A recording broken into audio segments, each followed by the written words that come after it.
Ugliness, like any pathogen, finds its way into our lives and slowly takes us over from the inside out. A sick society can be felt, much like sickness is felt in our own bodies. However, disease oftentimes doesn't cause alarm until it becomes visual, right? And once it does make its way to the surface, it's usually already in full swing. In a human being, this is represented by a rash, a bump, a lesion. Out in the world, a disease takes the form of a structure. It could be a public work of art, a skyscraper, a bridge. And like disease within our bodies, a person can observe a building and recognize that it is foreign and invasive, that there's something wrong. I think that ugliness is a disease. I think it has pervaded our world. I think it has done this in many ways, but today I'm going to limit myself to just speaking about the environment and architecture. On the most basic level, science will tell you that we respond to physical ugliness with revulsion because we instinctively believe that ugliness is an identifier of disease. And while these studies are mostly referring to humans and animals' physical attributes, I would take it one step further and say that ugliness can be an identifier of disease, but disease of the mind. And our architecture, our surroundings today, reflect a sick society. And of course, in a vicious cycle, the ugly surroundings that we create in turn cause us to conduct ourselves differently, for the worse. What starts out, let's say, as one architect with an awful idea, an ugly idea, and maybe it's a cost-efficient idea. Maybe it's an idea that can be executed quickly. Maybe it solves a whole variety of different functional issues, and therefore this person does not think that this idea is a bad idea, and they actually think they're coming from a good place. This idea becomes manifest in a building. You could call it a pathogen buried in concrete. And so the years go by, and each person who passes by this building takes a little piece of that building with them, a little piece of that ugliness, that hideous idea with them. And that idea spreads because those people are affected by that building. And slowly but surely, the idea spreads to other people. And then you start to see a whole array of those ugly buildings erected. And what was once latent is now a full-blown infection. Ugliness affects us. It affects us like a plague does. It behaves like a plague. I say that because once it's understood in this way, it's very easy to identify the stages of its progression and therefore figure out when it's time to intervene, when it's time to take action. And by taking action, I mean bringing beauty back into our lives, prioritizing beauty. Beauty in a world which is plagued by ugliness is the cure. One that we can all afford, too. A little bit of beauty or a lot. Even a conversation about why we need beauty is enough to begin the work of the cure. There are many studies on human behavior in relation to ugliness and beauty, particularly when it comes to environment. You have Roger Ulrich's 1984 study, where patients recovering from surgery recover more quickly when they're placed in front of a window with a scenic, natural view. There's Maslow's study in 1956, where the ugliness or beauty of a room changes the way that a subject perceives energy and well-being in pictures of others, in headshots of people. Interestingly enough, this research only began around the 1950s onward, and Maslow said this himself in the introduction of the study I just mentioned, that the impact of surroundings and aesthetics on people had little to no research. It seems to me that people for a long time just intrinsically knew that beauty was a necessity, regardless if this was architecture in cities, or if it was a church, or if it was in their own home. And I think because a lot of beauty was, of course, tied to religion and the divine and something higher. Beauty has also been a very clever and very useful political tool. Well, we live in a very different world now, don't we? Our cities are larger, religious ties are weakening, Even politically, I think that people are confused and they seem to feel aimless. And of course, industry takes precedence over most things. It seems that we had forgotten for a brief moment that beauty was necessary to our general well-being, as if it was kind of hidden behind functionality and instant gratification. And I seriously don't find it any coincidence that it was only a few decades after the Bauhaus's modernism revolutionized our architecture and how our goods are made that the need and desire for that type of research became unavoidable. It was needed. People were upset and sad and depressed by their surroundings, and they weren't quite sure why or what that connection was. With a society that was bereft of their connection to well-made and well-designed things, we start to see an alarming rise in mental dissonance. And while, yes, there are other factors that are the cause of that, having disorder around you all the time, or boring buildings, ugly environments, certainly contribute to a mental illness, mental dissonance. The Bauhaus and modernism in post-war Europe changed the game, possibly irreversibly. This is a modernism which sought to make living, goods, interior design, architecture more affordable. They used new materials, which made it easier to mass produce, mass manufacture things, so that the average person could rebuild their life and it would change their outlook on life. But unfortunately, it is that sentiment that went so wrong. And I think we can all agree on this, that even though the modernists had good intentions, they didn't age well. And their designs are to blame for a lot of the problems that we face today. We are approaching a very dark, very ugly world due to their empathy. It isn't to say that modern design is not good design at some point. It definitely is. However, a lot of it can be quite minimalist and elegant, and that is often misunderstood and abused by the masses whenever it's mass-produced. And eventually it's effaced by laziness and selection of more widely appealing design, which favors less creative solutions and less tedious solutions to problems. Now, when I say less creative, when I say the word disease, what building comes to mind? When you walk down the street, which building pisses you off more rationally maybe than others? What does it look like? What is it called? That's something that I think maybe a lot of people don't know. They don't know what the name of that style is.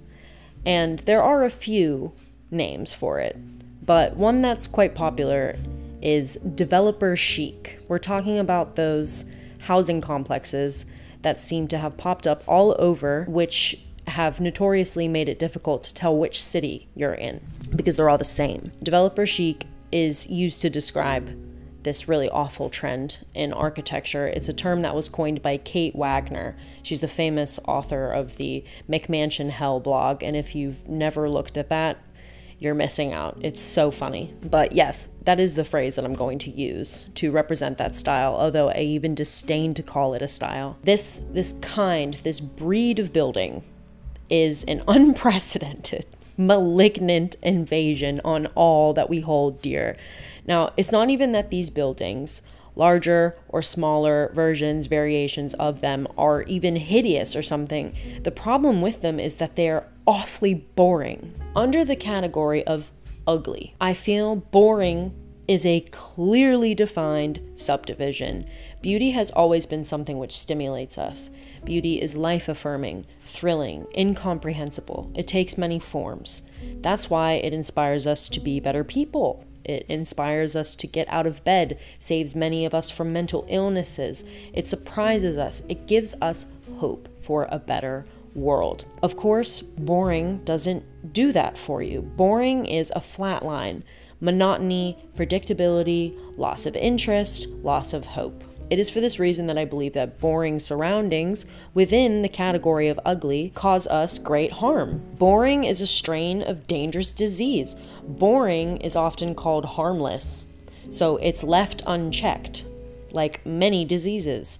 Boring, a cousin of ugliness, represents apathy, lack of drive, and eventually a kind of spiritual or metaphorical death, sometimes a literal death. There is nothing harmless about that. The Cut did a nice little article on the effect that boring buildings have on us. This article was talking about the massive Whole Foods that opened up on East Houston Street in Lower Manhattan, and how it negatively affected people who had to witness that and walk by it every day. They linked being surrounded by a growing number of boring buildings to higher stress levels and even a rise in ADHD. They talk about how boring surroundings lack the elements of turmoil and confusion that humans actually desire, because those are components of complexity and thrill, and we even desire this from our architecture. All in all, it seems that variety is the healthiest mode of experience. Developer chic buildings do not have this. They are nonetheless boring. And they are boring as a byproduct of many things, like zoning requirements, building codes, cheap materials which are lightweight and can be shipped easily, design that is tried and true, generic, uncomplicated, which can be copied and pasted in just about any area with no intervention. These housing complexes, whether they are low-income housing, gentrification red flags, or luxe industrial lofts, they are a result of urban planning, which is a primary problem. Kate Wagner says in a Common Edge article that she did that architecture is not urban planning.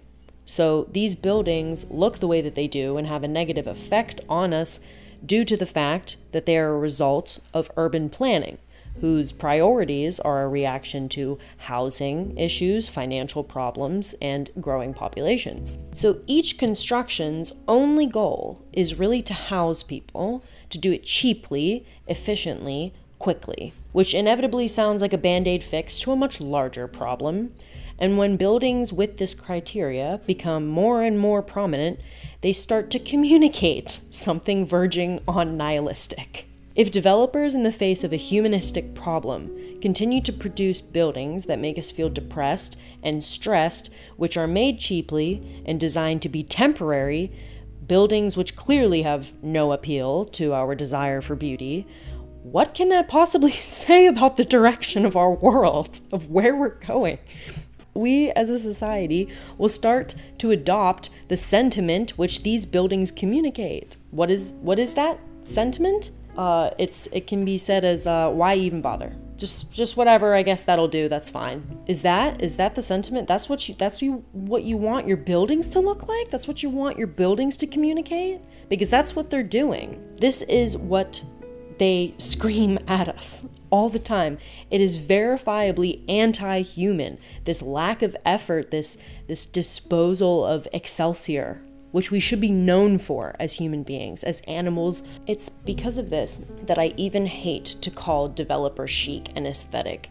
It's as close as you can get to non-aesthetic, because although these buildings are made for people, they do not feel like spaces intended for people. They lack the aesthetic hallmarks, the appeal to our senses, to our human walk of life, to beauty. I've talked at length about how a major component to beauty and art via William Morris's theories is the humanness of it, a flaw or identifying feature. These developer chic buildings and modern buildings of our time are notoriously dull and soulless because they lack this fundamental aspect of what makes things feel so beautiful to us, and that is seeing ourselves in the things that we create. Beauty is known to have a profound personal impact on us. Beauty is not just subjective, but what we know to be beautiful is also an intimate statement about ourselves, who we are individually. It's well known that when someone looks in the mirror and does not find themselves to be beautiful, a disconnect forms called dissociation. This dissociation causes us to lose ownership over our appearance. We look at that form in the mirror and we don't identify with it. If we see ugly buildings all the time, if we are surrounded by more and more ugliness, we will stop identifying with these surroundings, which leads to the notorious sensation of isolation, which modern architecture is guilty of producing. So today, many of us look around and we do not see ourselves anywhere. We feel adrift, looking for a place to call home in places which are designated as housing, places that are supposed to be designed for us to feel at home. But why does that happen? These buildings are so obviously not built based on our desires, on our need for beauty and variety and thrill. So why do they look this way? Why do they look so ugly? Why do we feel so alienated and sad? The possible reason is because those who built them do not in fact consider us in them at all. Back in 2011, there was a wonderful article called "The Architect Has No Clothes," where Michael Mahaffey and Nikos Salingaros identified this insidious problem with architects. It's a complex and systematic phenomenon called architectural myopia. Salingaros is quoted in an article as saying, "Michael and I coined this term to describe the curious and alarming phenomenon whereby someone who has gone through architecture school can look at a horrid, inhuman structure and declare it to be great architecture. Such persons literally cannot see what is right in front of them. The corollary is also frightening. Those same people look at older historical and vernacular structures and totally miss their intense degree of embedded life and humanity. To such people, old means useless, shameful, and is marked for elimination. Architectural education ever since the Bauhaus, and continuing to the present day without interruption, teaches students to interpret built forms according to very peculiar abstract criteria, and not through their own biologically evolved senses and cognitive intelligence. This is radical training and sensory denial, desensitizing people so that their interpretation of the world can be defined by others with an agenda. But because of this architectural myopia, a large group of people happily accepts the conditioning and doesn't realize what's going on, and they don't understand why others disagree drastically with them." In the original article, now that was just the interview on the article, but in the original article, "The Architect Wears No Clothes," they expressed this too. "The phenomenon of architectural myopia may explain the repeated mistakes that architects make in fashioning built environments for others, which turn out to be woefully unsuccessful in what may seem obvious ways to lay people. Lastly, architectural myopia explains the often disastrous attempts that architects have made to fashion urban schemes for entire neighborhoods and cities. Architects do not see how certain designs disconnect and isolate people and create hostile environments that cannot be shared." Now, what they are referring to here is that architects build artistic and obscure buildings without understanding that art isn't always hospitable to the everyday lives of human beings. And although architectural myopia seems to be expressing a more highbrow, fine art end of this overarching issue that I'm talking about here, I would say that developer chic also suffers from its own narrow perspective and nearsightedness. Developer chic's nearsightedness just isn't this proclivity towards fine art. It's a tendency to build shit that's cheap, temporary, and ugly to suffice a burgeoning housing crisis. Both types of architecture succeed at isolating the people which live near or in the structures. However, one camp simply doesn't consider people at all, and the other considers them like farm animals. One camp chooses to live in the present because beauty and art are more important than social congruence. The other lives in the present because they do not believe in a future. And that's obvious. What I'm driving at is that we need beauty now more than ever. We don't need the kind of beauty that isolates people, which is the other end of this spectrum, but we need a little more of it in the middle to balance things out. The more ugly buildings and ugly surroundings I witness, the more worried I get about those which have to live in them. People that don't even know anything about architecture, that have no idea what looking at this kind of thing can do to them on a daily basis. I worry about how it will change them.